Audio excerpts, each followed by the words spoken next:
Hey guys, I wanted to share something with you that I'm making, and I never really actually thought about doing this as a video until just a few minutes ago when I was ready to put these things together.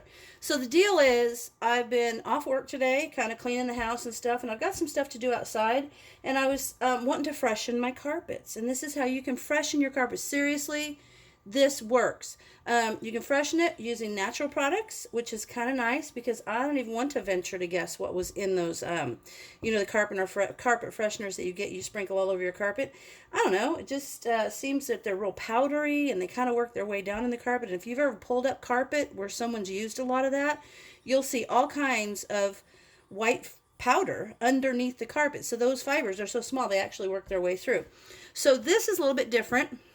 This is using baking soda, which is a freshener. You know, that's something people put in their fridges and stuff to absorb odors. So that's awesome. Borax is terrific because it's also a freshener, but it neutralizes odors, but it also will help kill dust mites, which you know for a fact those guys are down in your carpets. And it's just those two ingredients, except for if you want to use an essential oil. I have some of these I picked up at the natural food store. I like to use this one called Cheer Up Buttercup. It's really nice. Lemon is always good. Some people like to use lavender or something, but I'm kind of liking the flavor, the scent of orange and lemon, so I'm going to use that. Super simple. Let's just get to it. So basically, you're going to use baking soda and borax in pretty much equal amounts. So that was a cup of baking soda, and here's kind of about a cup of borax. A little bit less, but it's not that big a deal. And then I use a whisk because I feel like it really works it together. So you're going to work it together.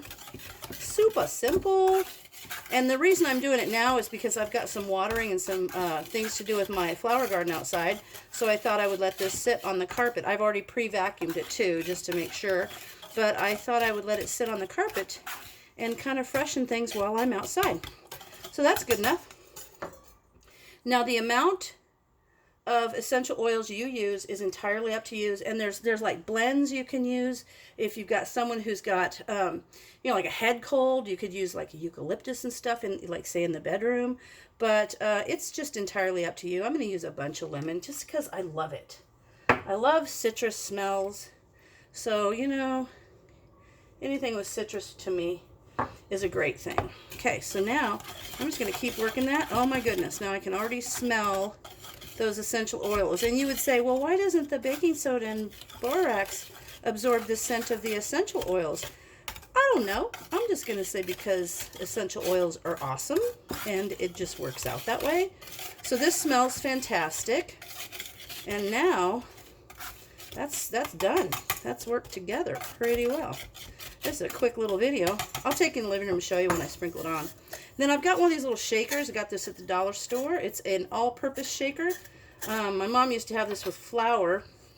She used to have one of these with flour so that she could, like, when she made a roux or something like that, she would just be able to sprinkle flour. I hear one of my chickens outside making noise. I wonder who that is. Might be my neighbor. My neighbor's got chickens. A lot of chicken people out here. Okay, so there's that, which is fine. There's a little bit left because what's left over, I will just fill this up. And then I will keep this and then with the leftover. So let's just walk in here. Let's see how it sprinkles. See? Look at that. Just sprinkles. So come with me. Let's follow the shaker. Okay, so this is my dining room carpet, which I put it on there too. But here's the living room. And now I'm just going to sprinkle, see, that little bit. And I will tell you, if you have a dog, when the weather gets warm and things start to freshen up and you get a little bit more humidity, you'll get that doggy smell. I got to tell you, we're pretty particular with little old Snickers. We take him to the groomer the third Monday of every month, and he gets a shampoo and his nails trimmed and all that good stuff. And oh my gosh, this smells wonderful. And, still you can get that doggy smell, but you use this, I use this, and I won't say never, I don't have a strong doggy odor. But when I do get a doggy odor, I use this. It freshens the carpet. It's amazing. So I want you guys to know that this is a wonderful thing you can do at home on your own without using a whole bunch of chemicals. That's it. Perfect way to freshen the carpets. Now I'm going to leave that for a while I go out and do some yard work. And when I come back in, I'll vacuum it and my house will smell wonderful. So there you go. Thanks for watching. Oh, hey, in a little bit, I'm actually going to do a video using some of these home canned vegetables, but we're going to roast them, which is very, very cool. So I'll be doing that one a little bit. So we'll talk to you then. Thanks for watching.